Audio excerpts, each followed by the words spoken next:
Hi everyone, welcome to week 3. We are moving right along in the semester. In fact, this week on September 10th, Saturday, your term paper proposal is due. So we're already at that point. I'm going to talk about that in just a second here. This week we want to talk about understanding stakeholders and who stakeholders are and why they matter in strategic planning. So let me move right into that. Well, first of all, let me advise you of a couple things. In your weekly file this week, your weekly folder of things I want you to accomplish, I included a document called the Week 3 Plan of Action. I want you to take a look at that document. I mentioned two things in that document. One is I talk about your term paper proposal, and I give you a little bit of reminder of what I'm looking for in your proposal. And I also want you to look at the assignments tab about completing that proposal. And then I also talk about this exercise we're doing this week in the discussion board, which I call a virtual brainstorming exercise. I'm dividing the class into two groups, and you need to look at that document to figure out what group you are in and what assignment you have, and it depends on whether you're in group 1 or group 2. So in terms of the term project proposal, please do get with me as soon as you can and let me know if you're having a struggle understanding the assignment. I'd really like to hear in advance and not after it's due. So please do that. Okay, so where are we at? You know, last week in week 2 we talked about mandates and what mandates are all about. And our key finding there was that many people in organizations do not even understand their mandates, which is interesting. And I have this quote down here from one of my former students, and she was talking about mandates, and observe what she says. She's talking about her organization, and she says it's not uncommon for our part-time staff to not even understand the organizational structure or our mission.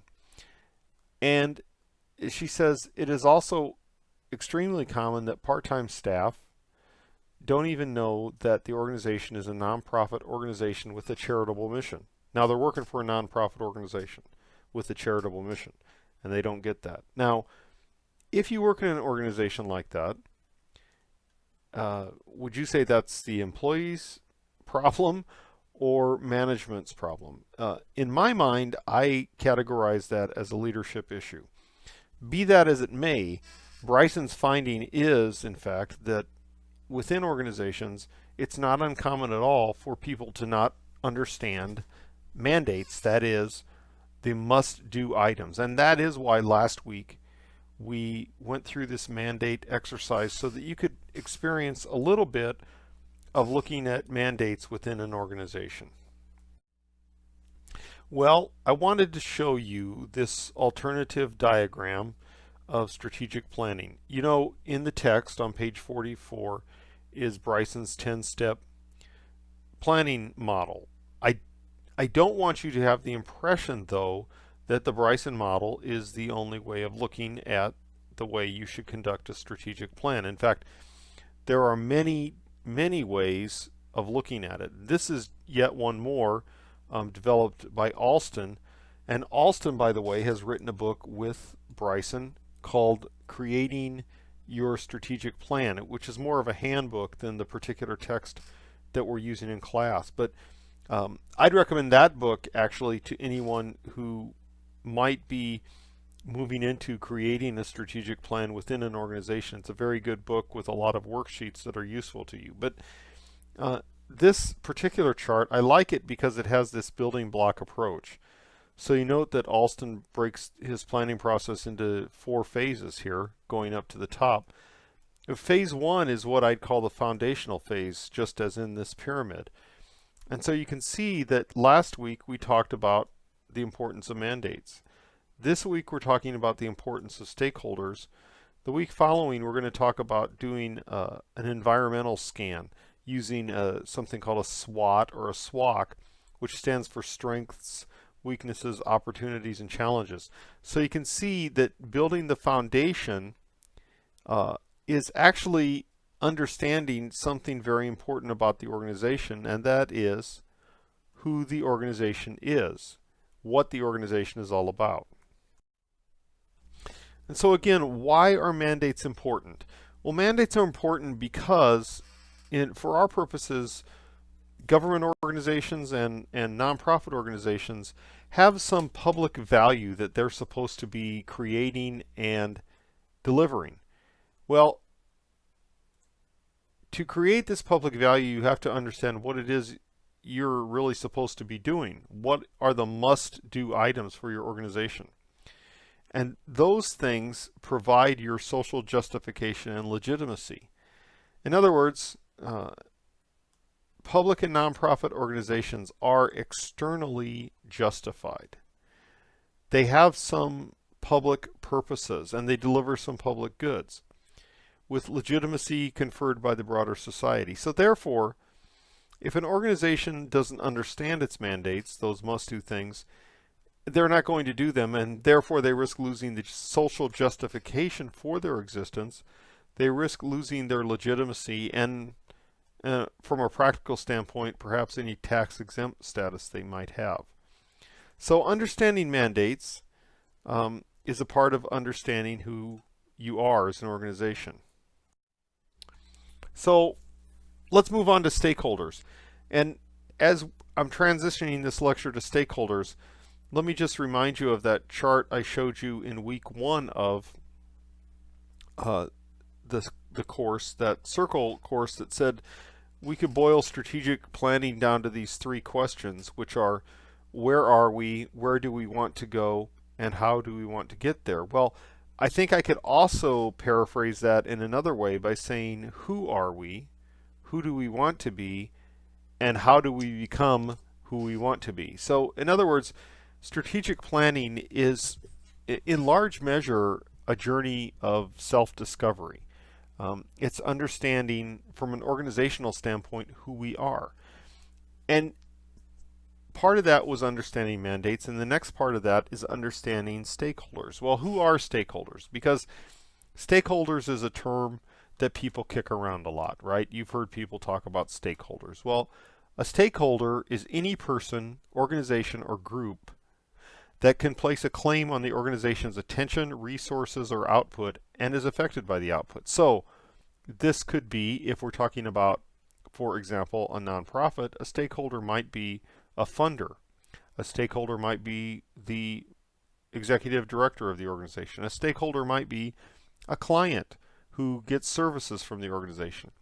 A stakeholder might be a customer because, for example, if I had a nonprofit museum, the customers that walk in the door to view the museum, they are stakeholders. So basically, a person who has a claim on the organization's attention is a stakeholder. Now, what Bryson says, he says, this is in your reading this week, I usually argue that if an organization has time to do only one thing when it comes to strategic planning, that one thing ought to be a stakeholder analysis. So why would he say that? Well, here's what I would argue why he says that. And I'm going to relate stakeholders to mandates. You know, last week we talked about mandates, and I would say to understand mandates, it's important to understand the stakeholders who may hold formal or informal mandates against the organization. To create public value, which a government or nonprofit organization is supposed to do, we have to understand who the public is. To maintain legitimacy, we have to understand who the people are making us legitimate. And this final question, it's kind of a rhetorical question. Do organizations exist for their own purpose?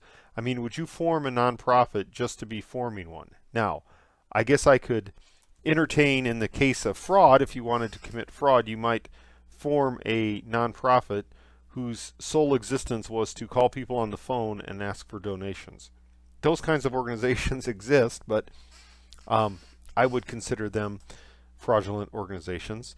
Typically, a government or nonprofit organization exists to deliver some kind of public value or public service. So we can kind of think of stakeholders in this way. And this is in resource A. You'll see something that looks like this. You know, stakeholders can be just a lot of people that you might think of. It might be internal, like employees. It might be customers. It might be government regulators. It might be the board of directors. It might be the media. It might be competitors. It might be the general public. Now, what's interesting about this, when we start thinking of all these stakeholders, you could say, well, great. So I come up with this list of 100 stakeholders. Now, what does that tell me about the organization? And the answer to that is you have to refine that just a little bit. And so what we're going to do in this week's discussion exercise is we're going to try to categorize these stakeholders into 4 different groups, and you'll see as we get into this exercise how we're doing this. Okay, so at this point, as I'm discussing this kinds of stakeholders, what I want you to do is complete all the reading. So I've assigned you, review chapter 2. I've assigned you specific readings from chapter 4 of the text. I've asked you to look at resource A, which is in the back of the text. And then I've also asked you to look at an article by Bryson written in 2004 called What to Do When Stakeholders Matter. So at this point, when I'm talking about kinds of stakeholders, the rest of this discussion is only going to make sense to you if you've actually done that reading. If you haven't done that reading, the rest of what I have to say in this lecture is going to make less sense. So you might want to take some time after viewing this lecture and do all that reading, and then come back and look at this lecture again, and it will make a lot more sense to you. So what we're going to do is something called a power interest grid, and what that really means is we're categorizing stakeholders by the amount of power they have over the organization and also the amount of interest they have in the organization. And so to do that, what Bryson talks about is 4 different kinds of stakeholders: players, subjects, context setters, and the crowd. Players are people with, or stakeholders with a high interest and significant power in the organization. Subjects are people with an high interest in the organization but with limited power.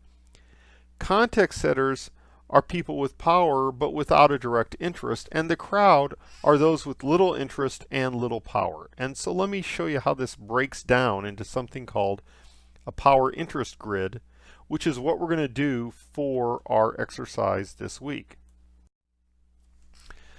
Well, this is a power interest grid, and you'll see an example of this in the 2004 article by Bryson, and you'll also see an example of this in resource A of your text.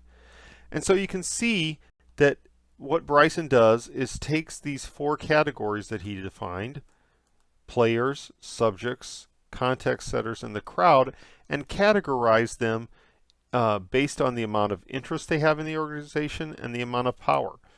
So in terms of interest and in terms of power, the people with the highest interest and the highest power are what Bryson terms as players. In the opposite corner, the people with the lowest interest and the lowest power are people that Bryson terms the crowd. Then the people with the highest interest but the lowest power are people Bryson terms subjects.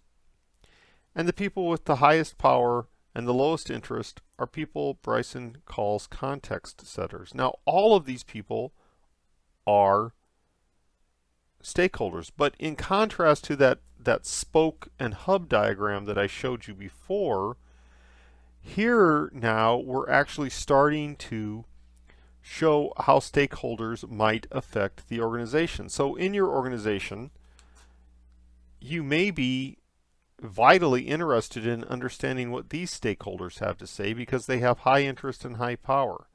You might be less interested in knowing what the crowd has to say. It doesn't mean you completely ignore them. This might be the public who isn't interested in what you have to say right now, but next week they might actually be more interested and they might pique their interest more. So it doesn't mean you ignore people, but this gives you a convenient way to categorize stakeholders.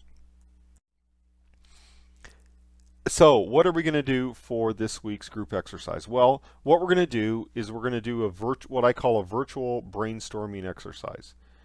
And to understand this, I need you to look at this document I talked about called the Plan of Action. It is in the week 3 file, this Plan of Action, and it talks about the group that you're in. I assigned everybody to one of 2 groups, so you need to look at that document to understand what group you're in. And so group 1 is going to construct a power interest grid. Now when I say group 1, I don't really want you to do this as a group exercise. I want each individual to do this. If you're a member of group 1, I want you to construct a power interest grid.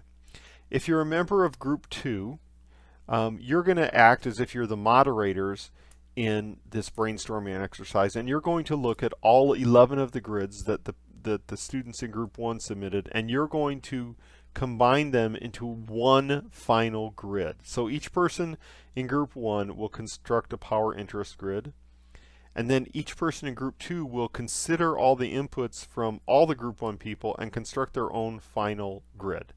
So who are we going to do this on? Well, we're going to do this on Omaha Metro, which is the bus company in Omaha. If you're not from Omaha, it's the bus company, and I included their website. Now, I don't expect necessarily that you know anything about Omaha Metro.